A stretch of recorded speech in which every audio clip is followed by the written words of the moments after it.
Doctor plus viewers அனைவருக்கும் வணக்கம். நான் டாக்டர் ராஜகோபாலகிருஷ்ணன், ஸ்ரீ போகர் ஆரைகளிலிருந்து பேசுறேன். இன்னைக்கு பாத்தீங்கன்னா நிறைய பேத்துக்கு சுகர் இருக்கு. அந்த சுகருக்கு நிறைய பேர் எல்லாம் சித்தா மருந்து சாப்பிடுவாங்க, ஆயுர்வேத மெடிசன் சாப்பிடுறாங்க, அலோபதி மெடிசன் சாப்பிடுறாங்க. என்னதான் இருந்தாலும் சாப்பிட்டு சாப்பிட்டு பாத்தீங்கன்னா ஒரு அளவு தான் குறையும்வாங்க. ரொம்ப நாள் நான் சாப்பிட்டு இருக்கேன் சார், எனக்கு 300 தெரிஞ்ச ஆரம்பத்துல இப்ப 250 இருக்கு. ஆனாலுமே என்னால கட்டுக்குள்ள கொண்டே வர முடியல. நான் எந்த இது சாப்பிட்டாலுமே சரி, டயட்டும் இருக்கேன் சார். ஆனாலுமே எனக்கு பார்த்தீங்கன்னா சுகர் நான் சாப்பிட்றது இல்லை, நான் ஃபேட் அதிகமா சாப்பிட்றது இல்லை, நான் நிறைய அரிசி உணவே நான் சாப்பிட்றது இல்லை சார். ஆனாலுமே எனக்கு வந்து பாத்தீங்கன்னா இந்த சுகர் வந்து இன்னொரு 250 இருக்கு, 200லயே இருக்கு, சில நேரத்துல 300 ஏறுதுன்னு சொல்லுவாங்க. சோ இதுக்கு வந்து பாத்தீங்கன்னா மெயினா நம்ம என்ன மாதிரி உணவு சாப்பிடணும்னு நம்ம பாத்தீங்கன்னா, சுகர் பேஷண்ட்டுக்கு வந்து நிறைய ஃபைபர் சம்பந்தப்பட்ட உணவுகள் சாப்பிடணும். சோ அதை எந்த மாதிரி எடுத்துக்கலாம்னு சொல்லி பாத்தீங்கன்னா, நான் சொல்ற இந்த டிப்ஸை ஃபாலோ பண்ணி பாருங்க.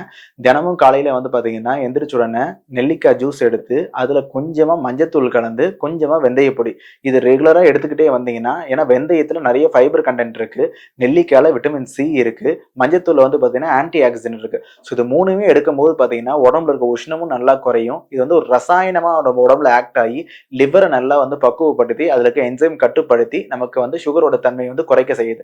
ஸோ இது உணவுல ரெகுலராகவே எடுத்துக்கோங்க.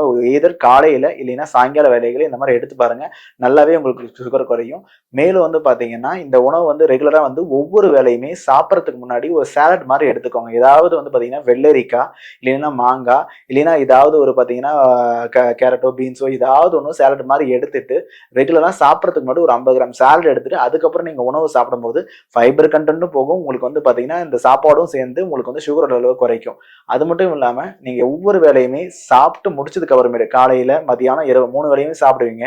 சாப்பிட்டு அரை மணி நேரம் கழிச்சு ஒரு மினிமம் ஒரு 10 நிமிஷமாவது வாக்கிங் போங்க. அப்பதான் அந்த டயட்டை வந்து பாத்தீங்கன்னா பேலன்ஸ் பண்றதுக்கு அந்த வாக்கிங் போகும்போது நமக்கு நல்லாவே சுகரும் குறையும், ப்ரெஷரும் ஈக்குவலைஸ் ஆகும். நிறைய பேஷண்ட்டுக்கு வந்து பாத்தீங்கன்னா டயபெட்டிக் இருக்கும், அவங்களுக்கு ப்ரெஷர் அதிகமா இருக்கும். போஸ்ட் மீல் வாக்கிங்னு இதுக்கு பேரு. ஒவ்வொரு வேலையுமே சாப்பிட்டு முடிச்சதுக்கு அப்புறம் ஒரு அரை மணி நேரம் கழிச்சு ஒரு 10 நிமிஷம் சும்மாவாவது வாக்கிங் போயிட்டு வாங்க. போயிட்டு வந்தீங்கன்னா இந்த சுகரை வந்து நம்ம பேலன்ஸ் பண்ண முடியும். எவ்வளவுதான் சுகர் கட்டுப்பாடே இல்லாம இருந்தாலும் இந்த மாதிரி போஸ்ட் மீல் வாக்கிங் போகும்போது நல்லாவே கட்டுக்குள்ள கொண்டு வரலாம். அது மட்டும் இல்லாம தினமும் நைட்டு படுக்கும்போது எவ்வளவு சுகர் பேஷண்ட் இருந்தாலும் திரிஃபலா சூர்ணத்தை ரெகுலராகவே 2 ஸ்பூன் போட்டு தண்ணியில கொதிக்க வச்சு குடிக்கலாம். இது குடிச்சிட்டு வரும்போது என்னன்னா, திரிஃபலா சூர்ணத்துல கடுக்காய், தாண்டிக்காய், நெல்லிக்காய் இது மூணுமே மலத்தை ஈஸியா வெளியே தள்ளும். அன்றாட இருக்கக்கூடிய அந்த கழிவுகள் ஃபுட்ல மூலியமா வரக்கூடிய கழிவுகள் ஈஸியா வெளியே தள்ளும். மோஷனும் நல்லா ஃப்ரீ பண்ணும், ஹீட்டையும் குறைக்கும். ஸோ இந்த திரிஃபலா சூர்ணத்தை ரெகுலராகவே நைட் ரெகுலரா எடுத்துட்டு வாங்க. இதெல்லாம் பண்ணும்போது நல்லாவே உங்களுக்கு வந்து பாத்தீங்கன்னா சுகரோட தன்மை நல்லாவே குறையும். மெயினா நம்ம உடம்புல ஃபைபர் கண்டென்ட் அதிகமா எடுக்கணும். இது மட்டும் இல்லாம நம்ம நிறைய பேர் என்ன பண்ணுவாங்க, டயபெட்டிக் பர்சன்ஸ் வந்து பாத்தீங்கன்னா வெறும் இந்த சொன்ன மாதிரி சுகரையும் கார்போஹைட்ரேட் குடிச்சிட்டு கொஞ்சமா தான் இந்த மாதிரி உணவு கண்ட்ரோலா வச்சிருப்பாங்க.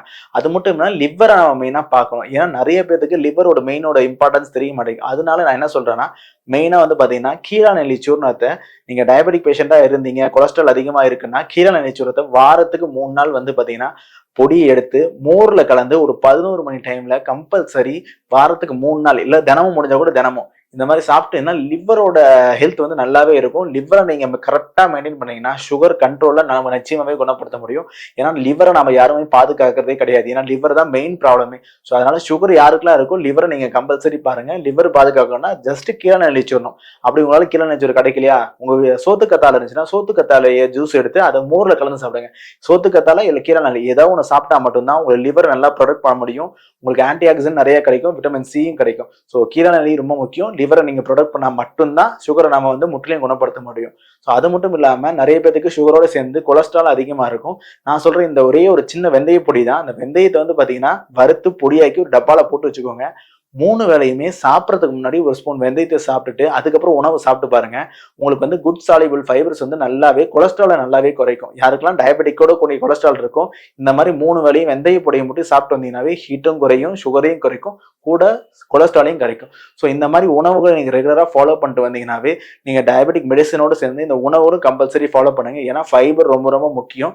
நிறைய பேருக்கு இன்னும் கேட்பாங்க, சார் எனக்கு யூரின் போகும்போது நிறைய நுரைச்சு போகுது, எனக்கு நிறைய புரோட்டீன் வெளியேறுதா, எனக்கு வந்து பாத்தீங்கன்னா கிட்னி ஃபங்க்ஷன் போயிடுமா, கிரிட்டின் அதிகமாயிருமான்னு கேட்பாங்க. அவங்களுக்கு வந்து பாத்தீங்கன்னா இந்த டிப்ஸை ஃபாலோ பண்ணுங்க.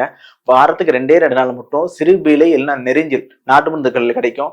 அதை வாரத்துக்கு 2 நாள் மட்டும் கஷாயம் வச்சு தொடர்ச்சியா குடிச்சிட்டு வாங்க. அந்த யூரின்ல போகக்கூடிய அந்த நுரைச்சி போற தன்மை வந்து நல்லா படிப்படியா குணமாகும். உங்க கிட்னியை ஹெல்த்தியா வச்சுக்கலாம். ஏன்னா சுகர் வந்துட்டா லிவரையும் பாதிக்கும், அடுத்து போக போக மெடிசன்னால கிட்னியும் பாதிக்கும். ஸோ கிட்னியை பாதிக்காம வச்சுக்கணும்னு ஆசைப்பட்டீங்கன்னா வாரத்துக்கு 2 முறை சிறுபீரை இல்லை நெரிஞ்சில் இதை மட்டும் கஷாயம் வச்சு ரெகுலரா சாப்பிட்டு வாங்க.